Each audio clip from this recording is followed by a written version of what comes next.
เอสบายดีมาเด้อทุกคนเด้อกินข้าว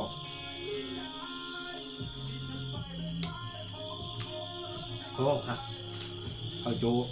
เสียงควงกับหมักซูเนาะหมัก หมักคำหมักซูเท่เลยซูยำทุกยำเนี่ย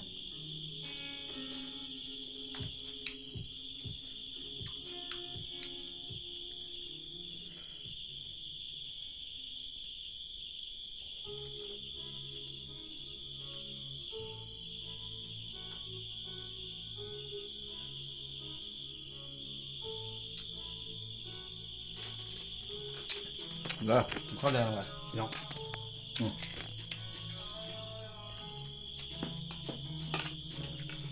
หมักซูนะมาค้ำหมักซูแท้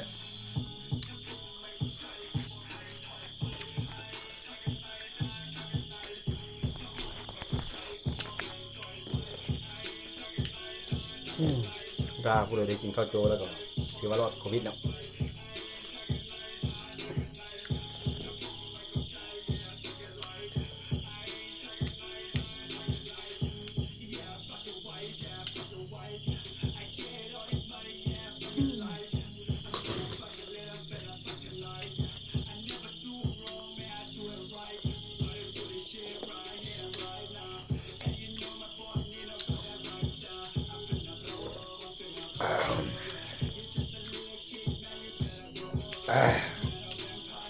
โอ้ครับมีทำผสมข้าวโจ๊เสียงกว่า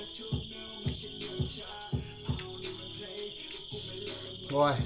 ที่ทอดบงไม้กับบกแพงได้หรอกจะเป็นตายให้ดีเท่าไหร่คงเข้าเห็นไม่นอนเพียหมด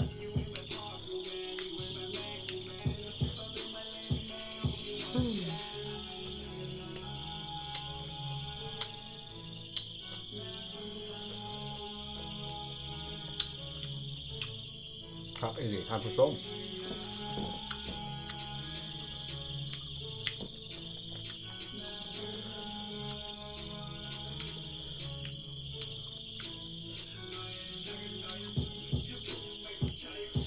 ปกติเป็นคนมากเข้าตัวทานผู้ส้ม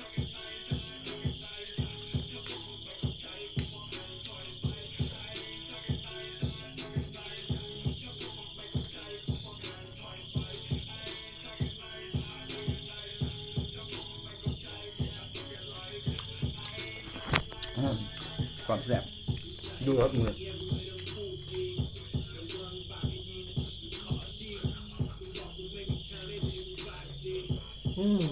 มะกรูดมะกรูดฮอต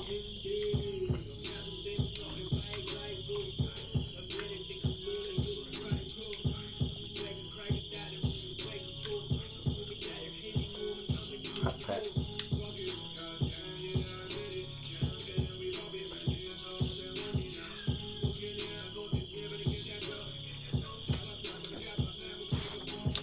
ครับ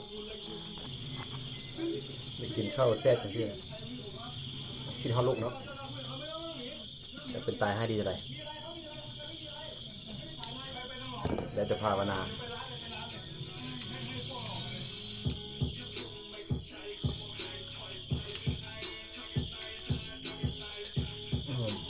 เพาะโอ้คักเลยดิท่านผู้ชมสุดแกงฮอนใส่อีกครับว้าว้า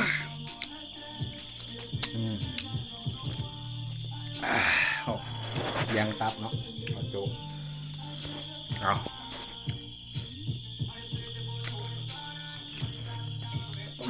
หมักซู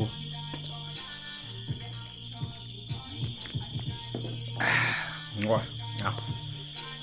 คลิปนี้เขาก็จะฝากไว้ซ้ำนี้ก่อนเนาะเราจะได้เมียนพาเข้าเพราะว่าเขาเฮ็ดเองกินเองต้องเมียนเองเขาอยู่ตัวคนเดียวเนาะถ้าผู้ใดเข้ามาเบิ่งแล้วก็อย่าลืมกดไลค์กดแชร์ให้เนาะก็จะกินออกมาเรื่อยๆเดี๋ยวเข้าเขาก็จะเมียนพาเข้าก่อนไปก็ขอกล่าวคำว่าสบายดี